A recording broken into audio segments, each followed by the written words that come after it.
can't believe I'm through. Let me tell you, that whole process was an absolute fucking nightmare.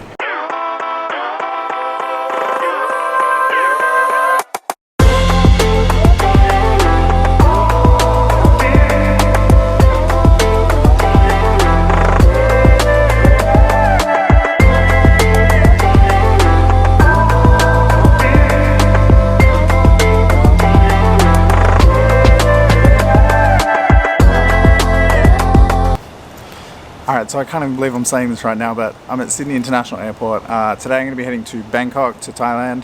I got to stop in Singapore on the way, so this video, the first half of it's going to be kind of my trip to get there, and then the second half will be everything that I had to do to get there, the process, all the paperwork I needed to do. It'll be quite informative, so if that's what you're after, stick around for the second half.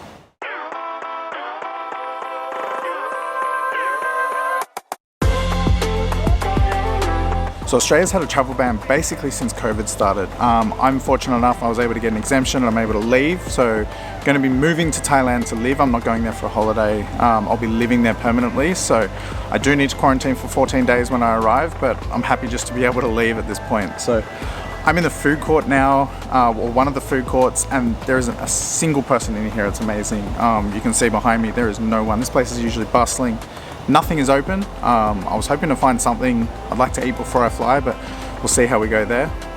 I mean, just the process of me getting to be sitting in this seat was insane. I actually came here 2 weeks ago. I had all my flights, I had everything booked, and they knocked me back at immigration. They wouldn't let me out of the country. So I had to go get some further paperwork for them to prove my situation, basically. So got all that sorted. That took me an extra 2 weeks. Anyway, I'm back, I'm through, everything's all good, and we'll be departing shortly.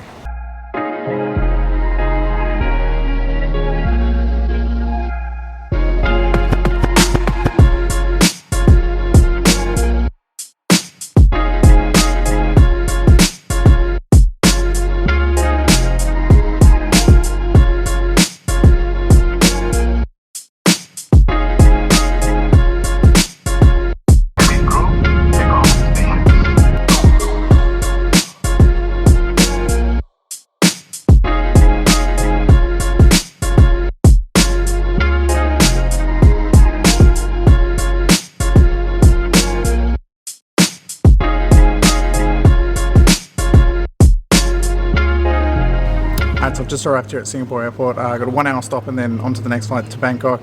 The flight ticket here was great. You know, Singapore Airlines is really good. The food was good. I had to wear a mask the whole time, which is fine. You know, it doesn't bother me. It was a bit weird to sleep in it, but whatever we got to do to fly at the moment, it's all good.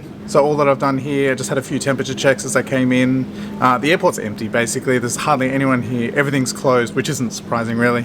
So yeah, just going to make my way to the next flight now.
Alright, so we made it, finally. Here I am, I'm in my quarantine room now. It's been about 18 hours since I left my apartment this morning back in Sydney, so hell of a journey to get here, but I'm really happy to be here. I'm really happy with the room.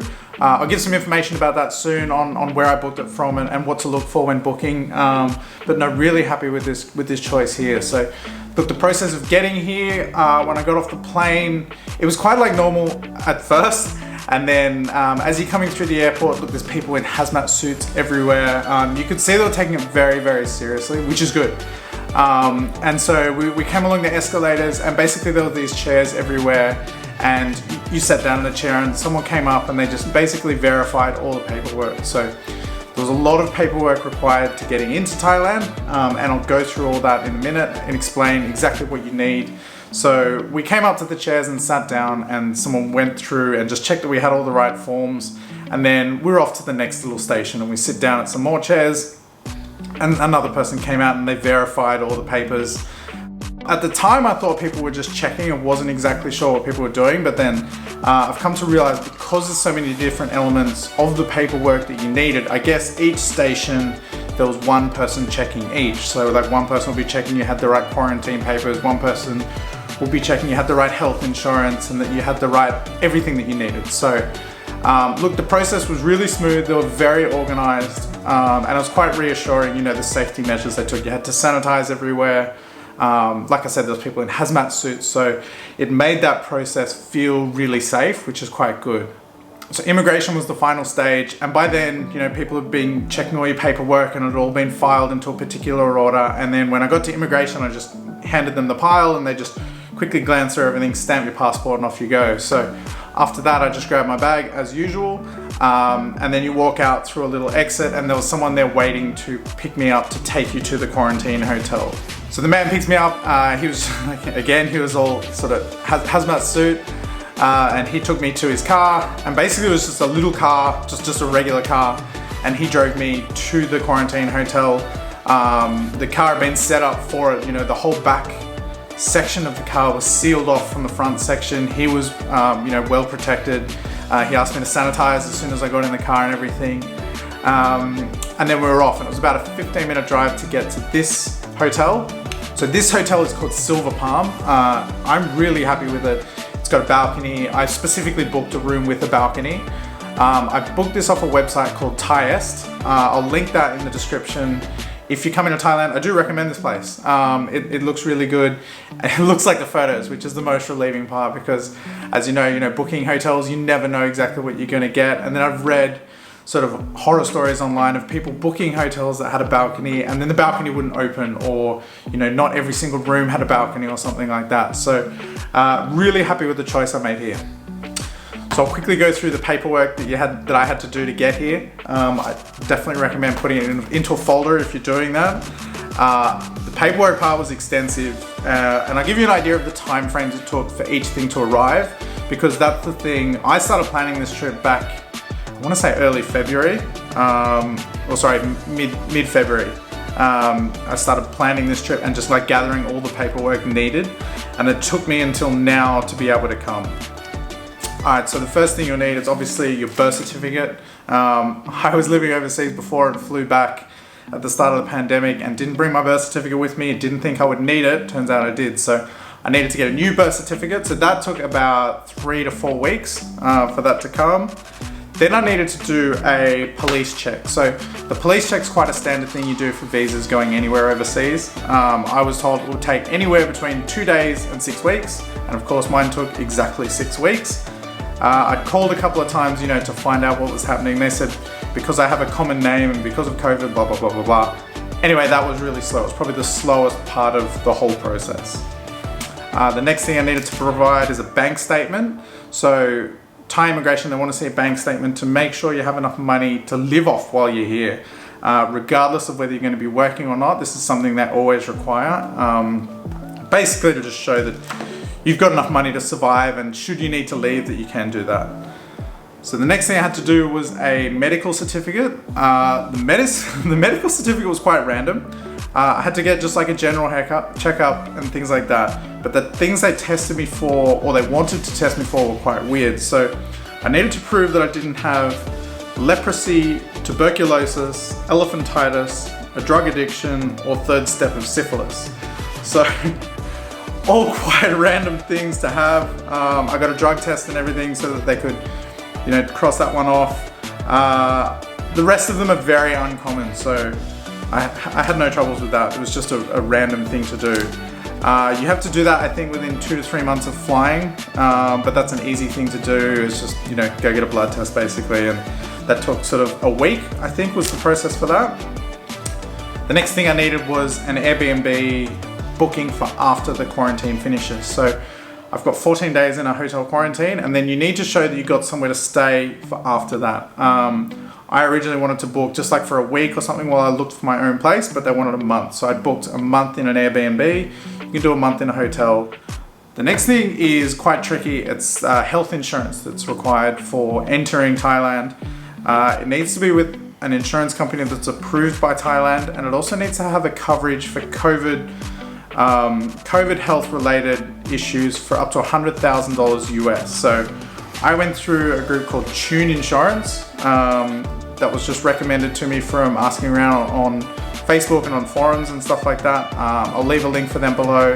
They were great, they were a good price. It's a Thai company, so there was no issues with the Thai. As soon as they saw the certificate, they're like, okay, cool, we know exactly what this is. I needed to have my quarantine booked, so as I mentioned, this place I booked off a website called THAIest.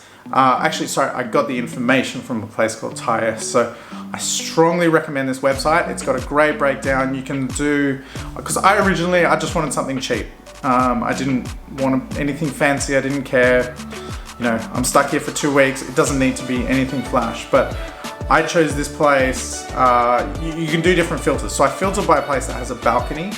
After a while of watching videos of what people recommend when staying in a quarantine, it seemed that having a balcony was a really important thing. So I did that filter on THAIest, and I managed to get a great price on this one. So this room, I think, cost me 1,200 Australian dollars, which is a little under $1,000 US. I'll do a proper conversion for that, but great price. The place has a balcony. It's very clean. They provide meals. I will at a later stage, I'll do like a proper tour of this and show what the quarantine experience is like. Booking that was instant. So you just sort of you find the place, you book the hotel, the certificate for that comes instantly, and you just print that out. So the next thing, I needed to have my flights booked. So to get the visa, you need to have the flights booked first, which is quite unusual. Because you think, what happens if I don't get the visa? Well, you can't apply for the visa without the flights. So book the flights. Because of that reason, I made sure I had a flight that was flexible and that I could change dates and change anything that I needed to. So I booked with Singapore Airlines. The experience was amazing. They were very strict on their hygiene and everything. The flights, I had really big planes, which was quite unusual. As you would have seen earlier in the video, the planes were quite big, and there was only about 15 people on each flight. So great experience there.